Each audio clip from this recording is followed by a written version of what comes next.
Louvado seja o nosso Senhor Jesus Cristo. Que Ele seja eternamente louvado. A todos vocês que estão conosco nesta noite de Páscoa, eu quero dar as boas-vindas e louvar ao Senhor nosso Deus por ter vocês aqui, por estarmos juntos e por podermos buscar a face do Altíssimo, buscar a face do nosso Deus, dando-lhe glórias, dando-lhe louvores. Queria convidar vocês a tomarem as suas Bíblias em suas mãos e abrirem-nas lá no Evangelho de Mateus, capítulo 28 do Evangelho de Mateus. Nestas Bíblias que estão distribuídas aqui na igreja, fica na página 994, Mateus capítulo 28, página 994. Nós estamos nesta semana de Páscoa. Hoje é o domingo de Páscoa. Hoje é o dia que nós nos recordamos da grande vitória de Jesus sobre a morte. E Ele, que é o primogênito de Deus, o primeiro dos filhos de Deus, o unigênito do Pai, o único nascido diretamente do Pai, Ele também é as primícias dos que dormem, Ele é o primeiro a ressuscitar para a vida. Mas, de fato, há cinco palavras, Cláudio, que me remetem à ideia do domingo de Páscoa. 5 palavras, 4 delas guardam algum antagonismo entre si e uma liga estas 4. O primeiro binômio, essa dicotomia escravidão-liberdade. Essa é a Páscoa, Wilson, dos hebreus, que de um lado a escravidão, o estado em que eles se encontravam quando Deus tomou a iniciativa de buscá-los, de procurá-los, para pô-los em liberdade. Do outro lado, do lado de lá da obra de Deus, está justamente a libertação. Então, as duas palavras que estão relacionadas à Páscoa no Antigo Testamento é a palavra escravidão e liberdade. Unindo estas duas palavras, a palavra passagem. Passagem que é exatamente o significado da palavra Páscoa.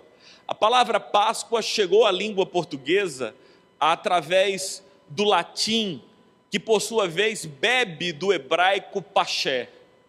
Paché é exatamente essa passagem, esse esforço ou movimento através do qual se deixa uma realidade para admitir ou assumir uma diferente daquela. Da escravidão passamos à liberdade. O segundo binômio, a segunda dicotomia que a Páscoa nos fala é a dicotomia entre a morte e a vida. Não apenas a morte na qual Jesus foi confinado naquela sexta-feira da paixão. E não apenas a vida para a qual ele ressuscitou no domingo, bem cedo da manhã.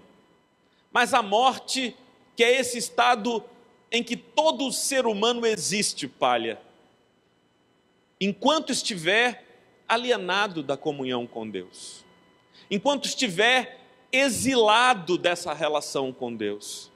Nós nos encontrávamos mortos na ignorância, na ruptura, no desconhecimento desta relação vital com Deus. E então Ele nos chamou para a vida do Filho, do seu amor, A vida que é o encontro, que é a comunhão, que é a relação efetiva que nós podemos ter com Deus. Então, Rosinha, essa passagem da morte para a vida, é sobre isso que nos fala a Páscoa neotestamentária. A Páscoa do Novo Testamento é esse convite, o convite da ruptura daquele estado de escravidão em que éramos reféns de nossos próprios pecados, para essa dimensão da liberdade feita pelo sacrifício do Filho de Deus, sacrifício que nos aproximou da vida, que nos libertou das garras da morte para nos aproximar da vida. E em tudo isso há que se falar e há que se pensar em passagem. Então, o meu convite é esse, Margarete, vamos ler esta passagem? Vamos ler esta passagem que se encontra em Mateus 28, na página 994, último dos capítulos do primeiro dos evangelistas. No findar do sábado, ao entrar o primeiro dia da semana, e sabe, manhã, foi por causa disso que o domingo passou a ser chamado de domingo.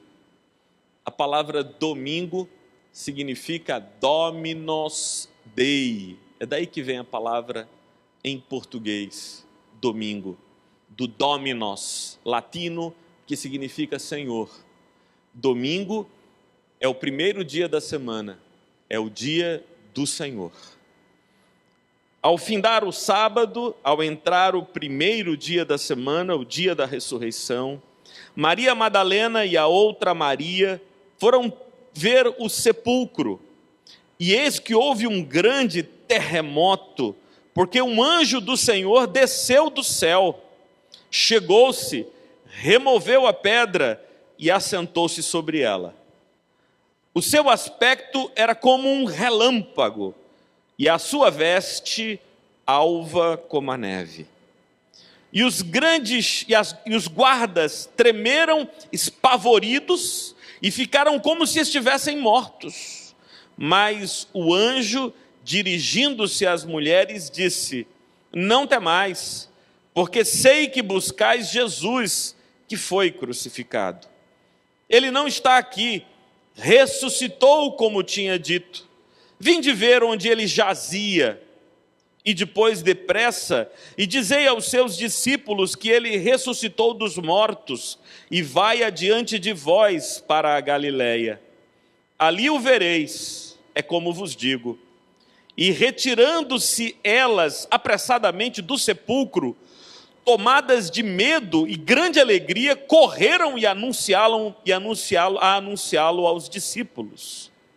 E eis que Jesus veio ao encontro delas e disse: salve! E elas, aproximando-se, abraçaram-lhe os pés e o adoraram. Então Jesus lhe disse: não temais, ide avisar a meus irmãos que se dirijam a Galileia e lá me verão. E indo elas, eis que alguns dos guardas foram à cidade e contaram aos principais sacerdotes tudo o que sucedera. Reunindo-se eles em conselho com os anciãos, deram grande soma de dinheiro aos soldados, recomendando-lhes que dissessem: vieram de noite os discípulos dele e o roubaram enquanto dormíamos. Caso isto chegue ao conhecimento do governador, nós o persuadiremos e vos poremos em segurança. Eles receberam dinheiro, fizeram como estavam instruídos. Esta versão divulgou-se entre os judeus até o dia de hoje. Seguiram os 11 discípulos para a Galileia, para o monte que Jesus lhe designara. E quando viram, o adoraram, mas alguns duvidaram. Jesus, aproximando-se, falou-lhes dizendo: toda a autoridade me foi dada no céu e na terra. Ide, portanto, fazei discípulos de todas as nações, batizando-os em nome do Pai, do Filho e do Espírito Santo, ensinando-lhes a guardar todas as coisas que vos tenho ordenado. E eis que estou convosco todos os dias, até a consumação dos séculos. Queria que nós repetíssemos a uma só voz os versículos 19 e 20. Vamos juntos? Ide, portanto, fazei discípulos de todas as nações, batizando-os em nome do Pai e do Filho e do Espírito Santo, ensinando-os a guardar todas estas coisas que vos tenho ordenado, e eis que estou convosco todos os dias, até a consumação dos séculos. Amém. Vamos orar? Senhor Deus, nós buscamos a Tua face, porque entre nós também há escravidão e a morte. Também, Senhor, estamos distantes daquela experiência pascal da vida do Teu Filho e da libertação que se resume neste estado de dependência única e exclusiva de Ti, Senhor. Eu te peço que o Teu Espírito Santo nos visite neste início de noite, aqui onde nós nos encontramos, nesta casa, que Tu venhas habitar conosco, nos instruir, nos ensinar, nos fazer compreender, nos fazer discernir verdades acerca de nós mesmos. É o que clamamos em nome do Teu Filho Jesus. Amém, amém e amém. Meus irmãos, domingo de Páscoa. A ideia de Páscoa é uma ideia de ressurreição da esperança que às vezes enfraquece e morre dentro de nós, Fabiana. Sim, e eu me lembro claramente da figura daqueles dois homens que seguiam na cidade para a direção de Emaús, iam abatidos, entristecidos, seus corações haviam se desesperado, porque aquele que fora o motivo e a razão de toda a esperança, o rabino da Galileia, que operara milagres, curas extraordinárias, que falava com uma luz e um poder e uma graça, como se o próprio Deus falasse por meio dele, ele passou por coisas terríveis. E aqueles dois discípulos que seguiam agora no caminho de volta à cidade de Emaús, haviam visto o que imaginavam que nunca veriam. Porque quando a gente lança sobre alguém todas as nossas esperanças, Leca, e quanto maiores são as esperanças e mais poderosas, maior é a nossa tristeza e decepção quando essas esperanças explodem na cara da gente, se espavoam de uma hora para outra. Tanto maior é a decepção, quanto maior foi a esperança. Eles estavam abatidos e tristes, seus corações mortos dentro deles, porque este que eles imaginavam ser o Messias, o ungido de Deus, fora preso, julgado, condenado, fora crucificado, morto e sepultado. Tudo isso eles viram, tudo isso eles assistiram, tudo isso eles testemunharam perplexos, boquiabertos. Como é possível? Porque é mais ou menos como a gente está assistindo aqueles filmes de aventura, sabe, Vitor? E que você espera que alguma coisa aconteça. Vitor, diz para mim, não era só eu e Marcão que assistíamos o Batman e o Robin na década de 70, Marcão? Vitor também assistia. E a gente sabia, Vitor, que quando o capítulo do dia acabava com aquela serra elétrica vindo assim lentamente na direção do Robin ou do Batman, que não conseguia de jeito nenhum libertar o seu amigo, e aí acabava. Aí tinha aquele negócio: amanhã, nesta mesma bate-hora, nesse mesmo bate-canal. Como? Não é possível que o Robin vai ser decapitado, que o Batman será morto por aquele pinguim miserável. Mas a gente sabia que alguma coisa boa iria acontecer, e no outro dia, de uma forma extraordinária, eles venciam, se soltavam no último segundo. E eu acho que aquela rapaziada ficava ali esperando, sabe? Preso. Mas vai ser preso, mas não vai ser condenado. Ele foi condenado, mas não vai ser crucificado. Foi crucificado, mas não vai ser morto. Foi morto e foi sepultado. Aí bate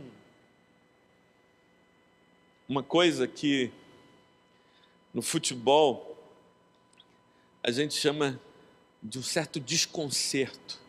Sabe quando o cara leva um drible que não sabe se fica em pé ou se cai? Fica desconcertado. E vocês imaginam o que aqueles homens experimentaram? A perplexidade de suas almas e a profunda tristeza que lhes dominou. Porque a morte, que é tão dolorosa e tão triste, ela se avizinha a nós como essa inimiga tão terrível e certeira, Durval, que lentamente marcha em nossa direção, passo a passo, e nada interrompe o seu caminho.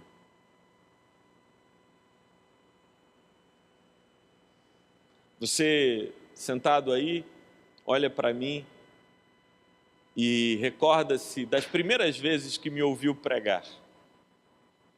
Quando você me ouviu pregar pela primeira vez, eu devia ter 17, 18 anos. Isso faz 30 anos.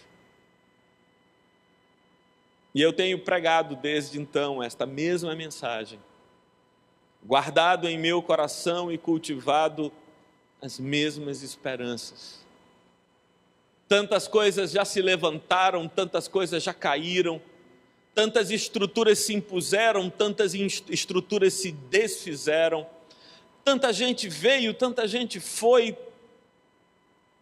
E como é possível que a esperança continue latejando na alma, a despeito de todas as circunstâncias e adversidades? Como é possível olhar, mesmo para aquilo em que vida não há, e ainda assim guardar esperanças? Eu, sempre que me reporto à imagem da paixão, eu me dou conta de uma coisa que algumas mulheres entre nós podem confirmar se essa não é uma impressão verdadeira. Há 2 sofrimentos palha que caíram sobre Jesus naquela manhã de sexta-feira em que ele foi crucificado. Um sofrimento físico, que seria nem maior nem menor do que o meu e o seu sofrimento se nós também fôssemos crucificados.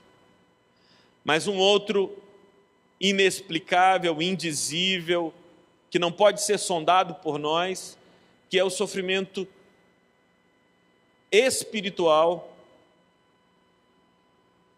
do peso de todos os nossos pecados que recaíram sobre ele na cruz. Se olhássemos somente para a dimensão física da dor de Jesus, para o sofrimento físico e moral a que Jesus foi submetido, se fosse só essa a nossa mirada, se fosse somente essa a nossa perspectiva, Maria teria sofrido mais. Maria teria sofrido mais, Sônia, do que Jesus. Porque se ele foi chicoteado, Cada chicotada doeu mais nela do que nele. Se colocaram uma coroa de espinhos na cabeça dele, cada cravo doeu mais nela do que nele. Se lhe prenderam as mãos e os pés com pregos na cruz, tudo isso doeu mais nela do que nele. Posto que é assim que são as mães. E o sofrimento de seus filhos caem em suas almas como caixas amplificadas. Por isso a figura da paixão que mais me enternece não é a do ensanguentado crucificado, mas é a da mulher que contempla a crucificação impotente e incapaz de dizer: dê-me o meu filho, soltem o meu filho, libertem esse inocente. Ela, que só o beijou de novo depois que o recolheu, já sem vida. Só o beijou de novo depois que o desceram do madeiro, sob o patrocínio de José de Arimateia, que reclamara o corpo para levar e sepultar num sepulcro que ele havia comprado. Foi só ali aquela imagem terrível da Pietà, aquela imagem da mãe que recolhe em seu colo o corpo sem vida de seu herói.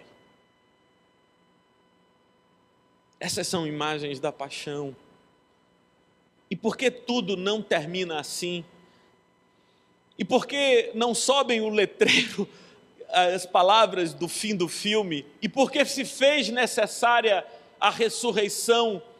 Não para que essa história tivesse um final feliz, porque essa história não tem final com a ressurreição de Cristo. A ressurreição de Cristo não é o final dessa história. Mas para que Ele, Patrícia, que nos ensinou vivendo como poderíamos viver, nos ensinou morrendo como devemos morrer, pudesse nos ensinar ressuscitando como viveremos para sempre.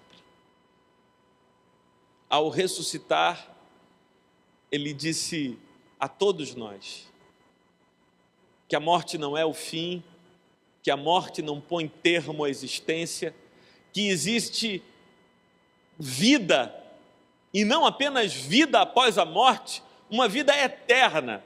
Veja dois detalhes, Cláudio, nesse texto, para os quais eu quero chamar a atenção. O texto de Mateus diz que quem abriu a porta do sepulcro, afastando a pesada pedra e rompendo o lacre romano que ali estava, foi um anjo do Senhor. E o anjo não abriu o sepulcro, arrastando a pedra, para que Jesus ressurreto pudesse sair. Quando ele abriu o sepulcro, Jesus já não estava lá dentro. Vejam só o que é que diz o texto. Versículo 4. No versículo 2 diz: eis que houve um grande terremoto, porque um anjo do Senhor desceu do céu, chegou-se, removeu a pedra e assentou-se sobre ela. O seu aspecto era como um relâmpago, e a sua veste alva como a neve. E os guardas tremeram, espavoridos, e ficaram como que estivessem mortos. Mas o anjo, dirigindo-se às mulheres, disse: não temais, porque sei que buscais Jesus que foi crucificado. Ele não está aqui. Tudo isso ele faz. O anjo move a pedra, mas o anjo não liberta Jesus. Ele já havia se libertado, assim como ele entra no cenáculo sem que lhe abrissem a porta. Ninguém abre a porta para ele entrar no cenáculo. Os discípulos estão lá, e ele, como que atravessando a porta, ele entra. Assim também livre está de todos esses limites. Ele sai com pedra, fica a pedra, fica o selo, fica tudo, e o sepulcro fica vazio. Porque ninguém mais precisa lhe abrir a porta, e ninguém mais precisa lhe fechar a porta, porque ressurreto como está, nem existem portas abertas, nem portas fechadas. Só existe franco acesso a todas as dimensões da existência. Essa liberdade para chegar e para ser e para viver. E quanta tristeza já não nos ocorreu, Ricardo, nessa vida, as portas que se fecharam para nós. Aquilo que quisemos e não conseguimos, aquilo que desejamos e não alcançamos. Quanta tristeza e quanto desalento isso já não provocou em nossas vidas. Há que vir um momento em que essas portas já não fazem sentido, nem fechadas, nem abertas, porque tanto a fechada quanto a aberta será a mesma coisa para nós, e assim foi para Cristo que Ele ressuscitou. E o anjo abriu o sepulcro, não para que Jesus pudesse sair de dentro, mas para as mulheres que estavam fora pudessem, entrando, ver que ele estava vazio. O sepulcro vazio é o testemunho da ressurreição de Cristo, não é a condição para que ele pudesse então ressuscitar. Não aconteceu com Cristo o que aconteceu com Lázaro, que Jesus pediu que então abrissem, rolassem a pedra para que o sepulcro ficasse aberto e ele pudesse sair. Jesus pôde sair lá de dentro. Eu acredito que essa vitória é a mais alta condição de fé a que um ser humano pode chegar, Djalma. Eu acho que a maturidade da fé, ela se revela quando a porta da morte, cerrando-se, não nos atemoriza, não nos angustia. Você sabe, Thomas, aquele barulho cavernoso que os filmes de terror colocam, daquela porta rangendo, ou então naqueles filmes de suspense, em 9 em cada 10 filmes de suspense, Rubens, acontece essa cena. O cara entra em algum lugar, quando ele dá um passo, a porta atrás dele se fecha. Pá! Em 9 em cada 10 filmes de suspense tem essa cena, ou não é? A porta que se fecha de repente e dá a impressão de que ele não consegue mais sair. Seja a porta que se fecha lentamente, com as suas dobradiças rangendo, seja a porta que se fecha de repente. Se a porta está aberta ou se está fechada, isso já não nos inquieta mais. Quem olha para a morte e vive em função dela, temendo que a porta da vida se feche para si, ainda não alcançou a maturidade da fé que Deus quer que todos nós tenhamos. Viver, Anderson, com medo da morte, fugindo da morte, por causa da morte, angustiados com a morte, esse é o tipo de existência que faz da morte a referência e não da vida. Quando Jesus nos convidou para segui-lo, não nos convidou para segui-lo por causa da morte, nos convidou para segui-lo por causa da vida. Vinde após mim, e eu farei que flua dentro de vocês um rio de água viva. Vocês vão ter vida eterna, vida grande, vida abundante, vida feliz, vida alegre. É essa vida que eu desejo. E essa vida existe em mim, já ignorando as portas da morte. Ou cantando como Paulo: ó morte, onde está, ó morte, o teu aguilhão? Ó morte, onde está a tua autoridade? Levantai-vos, ó portais eternos, para que entre o rei da glória. Quem é o rei da glória? O Senhor é o rei da glória. E a gente curte a existência, curte a vida. E sabe essas coisas que as religiões utilizam para manipular as pessoas? A morte e o inferno.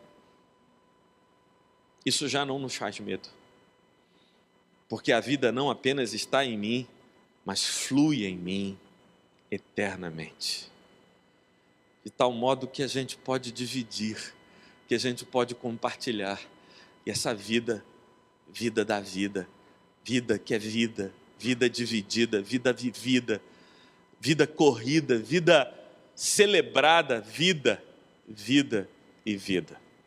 Há um segundo aspecto no texto que eu queria chamar a atenção de vocês, e que está na mensagem da Páscoa, como tudo mais, é a corrupção dos homens. Quando o anjo se dirige às mulheres,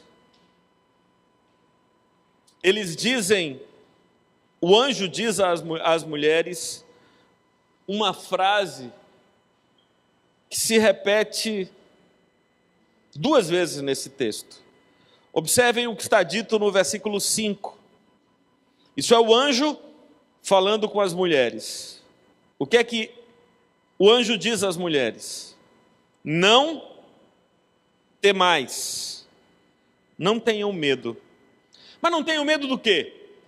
Não tenham medo do aspecto do anjo, que parece um raio. Eu não sei descrever, eu não sei se Mateus foi muito feliz aqui nessa descrição, porque eu não consigo pensar num raio parado em cima da pedra, mas a sua veste era como de neve, o seu aspecto como de um raio. Não temam por causa do barulho, do tremor da terra, não temam, porque é a primeira característica que domina o coração daquelas mulheres, e a característica que domina o nosso coração também é o medo. Agora, quando Jesus aparece a elas, vejam o que ele lhes diz no versículo 10. Então Jesus lhes disse, e o que foi que primeiramente ele disse a elas? Não temais. E por quê? Porque o tema do medo se tornou tão importante para Jesus e para o anjo. Claro, há 2 razões pelas quais a gente tem medo. A gente tem medo porque a gente não sabe o que virá. E a gente tem medo por causa da presença ameaçadora de algo que ignoramos. Medo não é um problema, não é necessariamente uma coisa ruim. Às vezes, e eu poderia dizer muitas vezes, Thomas, que só estamos vivos porque o medo nos preveniu de ameaças reais e concretas que estão ali diante de nós. Mas o medo, que pode ser uma coisa positiva, uma coisa saudável, uma coisa que nos faz atentar, como por exemplo a dor. Quem disse que a dor é ruim? É exatamente porque a gente começa a sentir a dor do fogo que nos queima, que nós não nos deixamos incendiar, mas nos recolhemos para não sermos mais feridos ainda.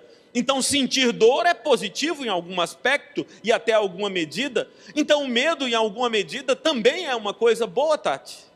Sabe quando o medo é um problema?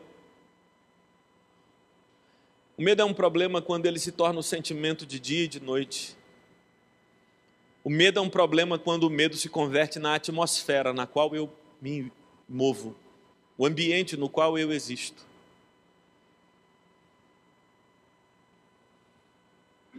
Eu aprendi muita coisa estudando a filosofia budista. E sem dúvida, de tudo que eu estudei e aprendi com os budistas, aquilo que mais me fez efeito em minha alma e me ensinou é como o apego nos faz sofrer. A gente sofre porque deseja e não tem. A gente sofre porque tem e tem medo de perder. E a gente sofre porque perdeu e já não tem mais. Quer você tenha, quer você não tenha, o apego lhe faz sofrer. Mas uma das maiores e mais paradoxais dores que o apego gera é ter e não ter a alegria de ter, porque o medo de perder se tornou destruidor. Mas não é isso que é o ciúme. O que é o ciúme?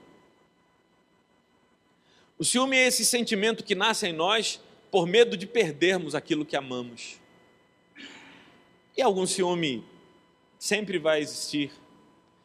Contudo, é terrível e monstruoso quando o ciúme se transforma na atmosfera na qual nós nos movemos e vivemos.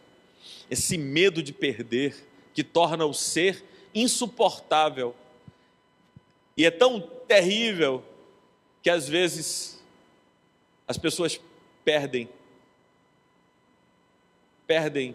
porque se tornaram insuportáveis elas mesmas, de tanto medo de perder que tinham. Você, com medo de perder, se tornou insuportável, se tornou uma presença opressiva.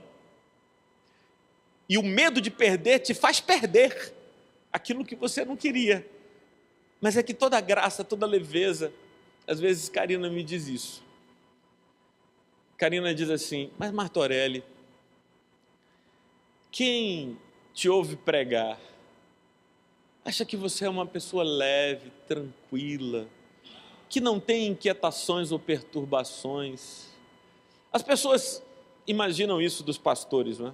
As pessoas acham que eu acordo todo dia para a Karina e digo: paz e bem, meu amor.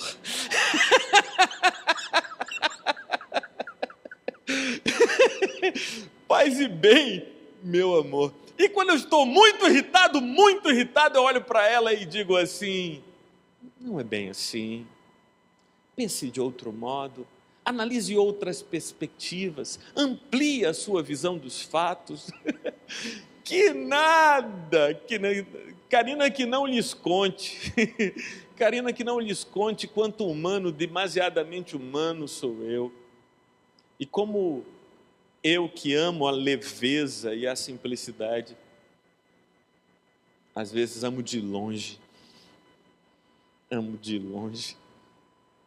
bem longe disso.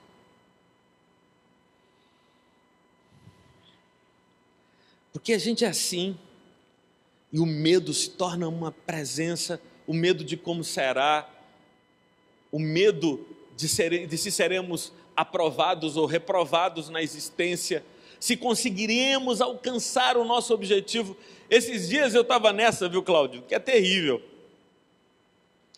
Eu estou muito preocupado com uma meta que eu preciso alcançar, um objetivo, e eu fico tenso, né?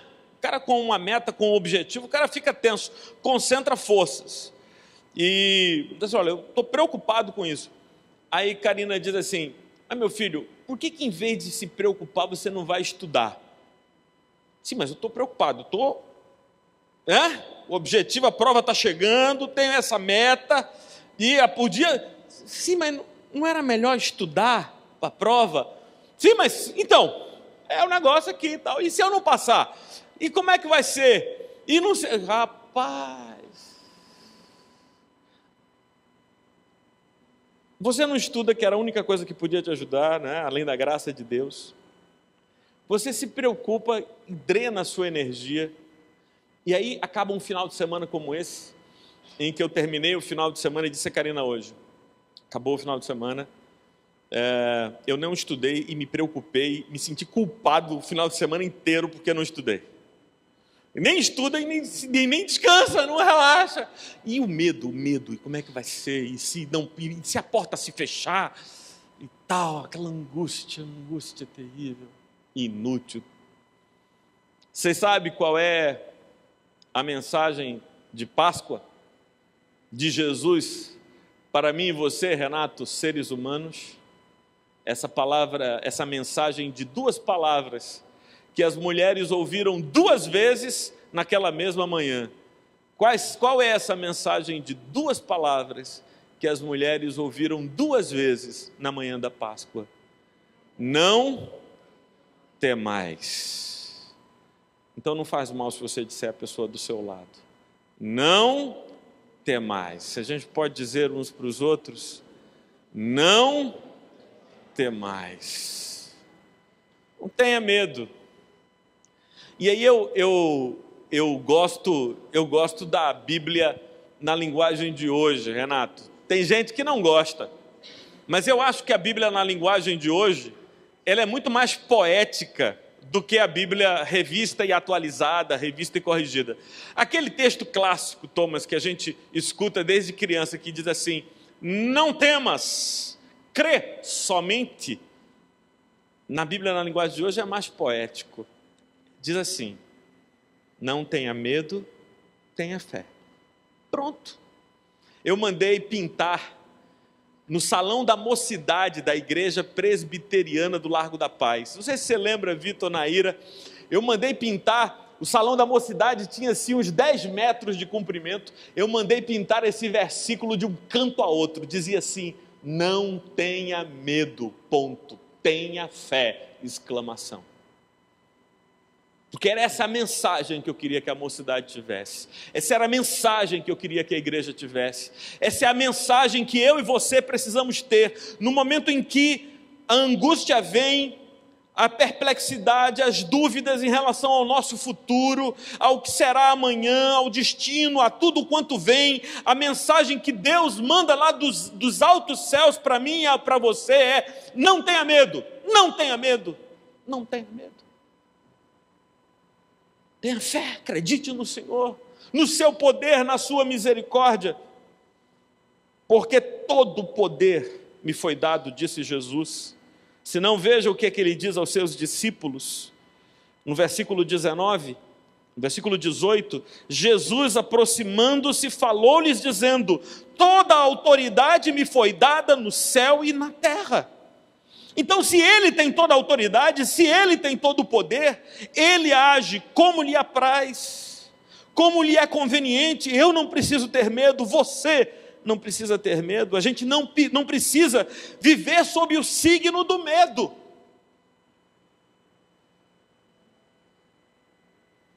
Empurrados pelo medo.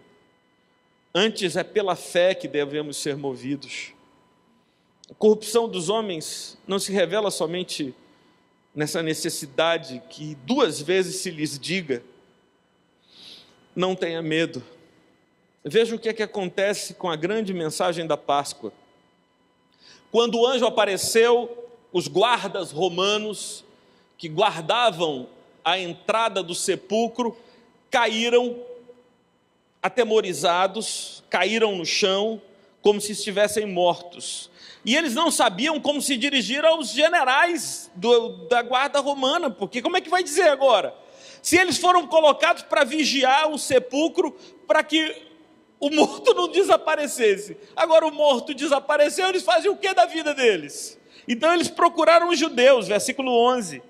E indo eles, eis que alguns guardas foram à cidade e contaram aos principais sacerdotes tudo o que sucedera.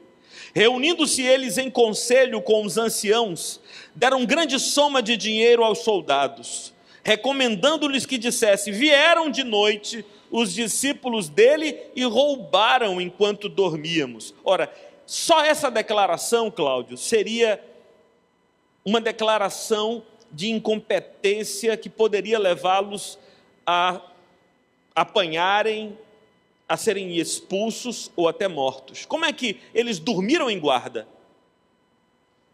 Mas era a melhor história a ser contada. É melhor vocês dizerem que dormiram do que dizer que o corpo desapareceu, que apareceram anjos, e ninguém vai acreditar nisso. Diz que dormiram, porque agora nós não apenas temos um Jesus que morreu, mas perseguiremos aqueles discípulos que levam o seu nome. Então, por isso, eles foram corrompidos. Não sei se vocês ficam assim, boquiabertos, Eugênia, quando imaginam funcionários públicos recebendo dinheiro para fazer coisas ilegítimas. Isso acontecia lá naquela época. Aqui no Brasil é uma coisa que a gente nem ouve falar nunca, não é? Não, eu preciso explicar isso, eu tenho que dar uma nota, Wilson, aqui, porque você imagina, soldado ganhando dinheiro para fazer o que não devia, é uma coisa tão estranha em nossa cultura, que eu preciso de uma nota de esclarecimento. Acontecia entre hebreus e romanos no passado. Fiquem os senhores perplexos com essa notícia, mas lá acontecia, eles ganharam dinheiro com isso. E disseram mais os anciãos: caso isto chegue ao conhecimento do governador, sim, o governador, nós o persuadiremos e vos poremos em segurança. Essa foi a promessa dos anciãos. E eles, recebendo o dinheiro, a propina, fizeram como estavam instruídos. E esta versão do roubo do corpo, do que o corpo foi levado, essa versão se divulgou entre os judeus até o dia de hoje. Eu estou chegando ao final da mensagem para dizer a vocês, para mim, qual o mais sublime dos aspectos da Páscoa. O que mostra que nós cremos na ressurreição de Cristo. Porque se nós não crermos na ressurreição de Cristo, Cristo vira Mahatma Gandhi. Cristo vira esse exemplo moral. Tem uma música, eu não sei se os irmãos que lidam mais com música vão lembrar de que canção é essa que eu estou falando, mas tinha uma música que se cantava muito antigamente, que diz assim, que Jesus veio para ser o mártir da fé. O mártir da fé. Ele dizia, a canção dizia isso, viveu e veio para ser mártir da fé. Não, Jesus não veio para ser mártir da fé, tem muitos mártires da fé. Pedro foi um mártir da fé, tanta gente foi, Tiago foi um mártir da fé, Luther King foi um mártir da fé, tanta gente boa nesse mundo foi um mártir da fé. Jesus não veio para ser um mártir da fé. Mártir no sentido daquele que se sacrifica e serve de exemplo para os outros. Ele era nosso Senhor e Salvador. E se Ele não ressuscitou, é vã a nossa pregação e vã a nossa fé. Paulo disse isso de modo bastante claro e categórico no 15º capítulo da primeira epístola aos Coríntios. A gente acredita que Ele ressuscitou ou não acredita que Ele ressuscitou? A gente acredita que isso é parte da mitologia do Novo Testamento, faz parte da história do Cristo da fé e não o Jesus histórico. Lembram dessa dicotomia entre o Jesus histórico e o Cristo da fé, tão em moda no final do século XIX, em que se fazia a busca do Jesus histórico? Não, isso é do Cristo da fé, não é do Jesus histórico. Ele ressuscitou ou não ressuscitou? Essa é uma pergunta. E a resposta a essa pergunta não se dá pela simples confissão de fé. Eu creio que Ele ressuscitou.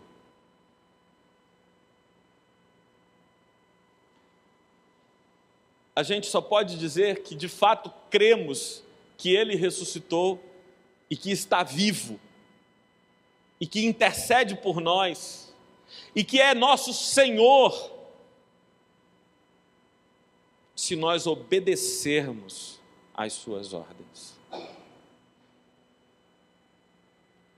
Senão é apenas um dado histórico. E que ordens foram estas? Estas que lemos e repetimos e que agora, mais uma vez, o faremos. Os versículos 19 e 20 de Mateus 28.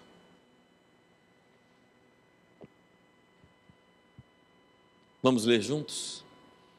Ide, portanto, fazei discípulos de todas as nações, batizando-os em nome do Pai e do Filho e do Espírito Santo, ensinando-os a guardar todas as coisas que vos tenho ordenado, e eis que estou convosco todos os dias, até a consumação dos séculos.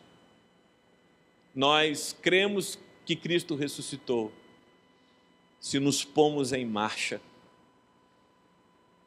se nos movemos, se vamos, e em indo, fazemos discípulos. Dizemos às pessoas o bem que nos tem feito andar com Ele. Essa é uma palavra que Solange me disse muitas vezes, e que ela escreve e que sempre me alegra quando eu leio. Ela diz: olha, Martô, como é bom andar contigo, andarmos juntos, caminharmos juntos, porque estamos todos de passagem. todos de passagem, seguindo para a vida, não para a morte, para a vida. Mas ele disse que no movimento de ir, eu deveria consolar aquelas pessoas que caminham abatidas, desanimadas, desesperadas, entristecidas, desalentadas. E como a gente assim? E como a gente assim? Esses dias, Renato, sentado ali na cantina da faculdade, eu conversava com um aluno que me contava suas dores, suas dificuldades, suas lutas. E aí eu disse para ele poucas palavras e depois pedi para orar por ele. Aí segurei com as minhas duas mãos a mão dele e ele com a outra mão também segurou as minhas mãos. E eu comecei a orar baixinho ali por ele, sentados na cantina da faculdade. E eu comecei a orar e não percebi que à medida que eu orava ele chorava. Porque ele estava calado, eu não sabia que ele chorava. Ele chorava. E depois que eu disse amém, abri os olhos e eu abracei, ele chorava muito. E o pessoal das outras mesas ali olhando aquela coisa assim, o pessoal olhando assim, ficaram, que negócio, eu já vi muita coisa aqui na cantina da faculdade, mas esse negócio de gente assim, falando baixinho e chorando, é um negócio estranho aqui. É porque à medida que a gente vai indo, a gente vai encontrando pessoas sofrendo. Você encontra, Naim, lá no seu trabalho, as pessoas que chegam e pedem para ter uma palavra com você e, na verdade, querem desabafar. Os melhores conselhos que eu já dei na vida, isso é importante, viu, Renato? Isso é, gente, Rubens, quando você for desafiado para aconselhar, os melhores conselhos que eu já dei na minha vida, eu dei muitos conselhos assim, Vitor, naquele gabinete lá do Largo da Paz. A pessoa chega para falar comigo, pastor, eu preciso de um conselho seu. Aí eu digo, me conte a sua história, eu vou lhe aconselhar. E aí a pessoa sentava ali, aí dizia, mas pastor, aí eu falava, poxa, foi mesmo, é isso. E ela, mas você não tem só isso não, pastor. E falava, depois dela, é isso. E agora, o que é que o senhor me diz? Eu digo, minha irmã, numa situação dessa, é orar, vamos pedir ao Senhor que nos abençoe. O Senhor nos ilumina. Eu não sei o que dizer à minha irmã, mas tu conheces o coração dela e sabes o que é melhor para ela. Mostra em nome de Jesus, amém. Aí ela saía e comentava com a pessoa que estava lá fora, mas que homem sábio, que homem ungido de Deus esse camarada. Não era nada, era só ela queria falar.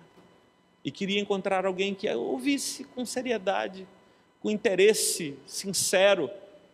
A maioria das pessoas não querem que você diga, elas sabem o que tem que fazer, mas elas não têm ninguém para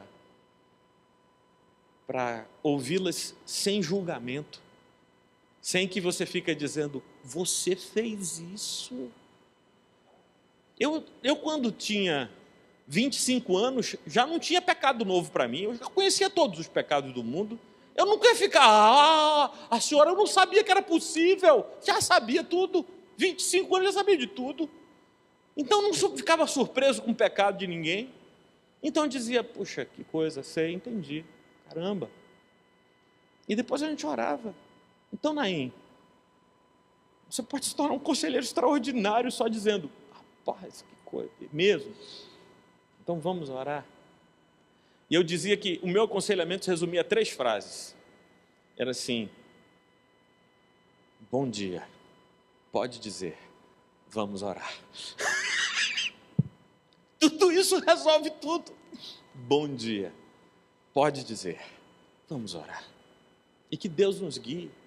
Mas é para a gente ir indo, Fabiana, ir fazendo discípulos, dizendo que Jesus ama as pessoas, que Ele tem poder para resolver de fato os problemas dela. Não é só desabafo, não, é para colocar na presença de Deus, e Deus é poderoso para trazer resposta à vida das pessoas. Nós só cremos na ressurreição de Jesus se seguimos o que Ele manda: ide por todo mundo, fazei discípulos em todas as nações, ensinando-os a guardar tudo o que eu vos ordenei, batizando-os em nome do Pai, do Filho e do Espírito Santo. E a promessa dele, Moisés, essa é a promessa com a qual eu vou terminar a mensagem desta noite. É assim, que linda promessa para a gente levar para casa. Sim, Francisco, para a gente levar para casa. A promessa é esta: e eis que eu estarei convosco todos os dias, até a consumação dos séculos. E eis que eu estarei convosco todos, dia de domingo não, era domingo e quarta-feira, não era bem isso. Eis que eu estarei convosco todos os dias, até a consumação dos séculos, até que não haja nem presente nem passado, onde tudo seja todo dia o Senhor em nós. Vamos ficar de pé, vamos orar juntos.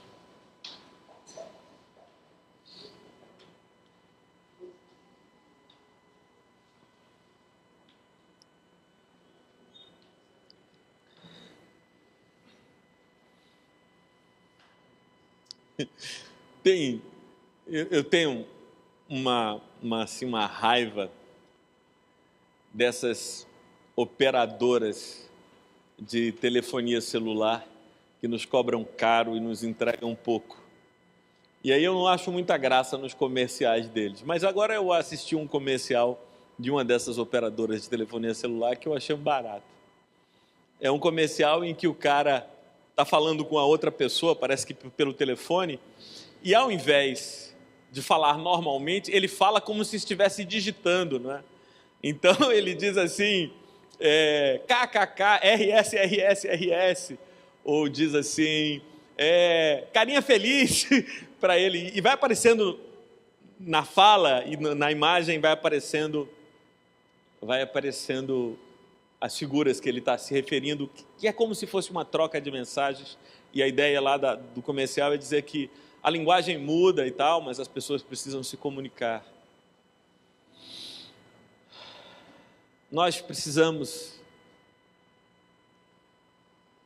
nos comunicar mais entre nós, para que a esperança seja uma chama sempre acesa. Cada encontro como esse de hoje à noite acende em mim a esperança do Evangelho. Eu disse isso a Karina ontem à noite.